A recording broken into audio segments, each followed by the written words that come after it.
ये कटर हमने लिया, इसको ओपन किया। ये मार्कर, कॉपी पे लिखने के लिए हमने मार्कर को कट करना है। बिल्कुल वही इसका तरीका है जो हमने बोर्ड मार्कर को कट करने के लिए यूज़ किया था। यहाँ से स्लांट, इसको साइड को टर्न ओवर करना है, यहाँ से इसको स्लांट। फिर हमने ये देखना है कि हमारी ये दोनों साइड्स बराबर है। हाँ जी, बराबर है। और फिर हमने इसको ये ऐसे स्लांट कट कर लेना है।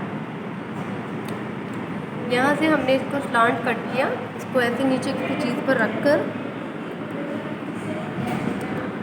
हमने इसको स्लांट कट कर लेना है। इसके बाद हमने इसको चेक करना है कि ये राइटिंग करके हमने इसको चेक करना है कि ये सही कटा है कि नहीं।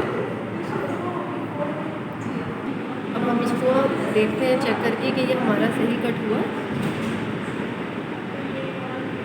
कि नोक बिल्कुल ठीक सेट हुई है।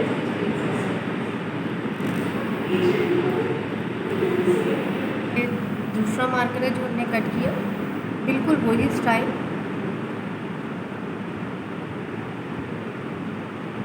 ये ऐसे करके, और इंग्लिश में लिखने के लिए इसको उल्टा करना है। इसकी नोक से बारीक, और ये इसको ऐसे प्रेस किया, मोटा बारीक, और ये मोटा। उर्दू में लिखने के लिए इसको सीधा कर देना हमने।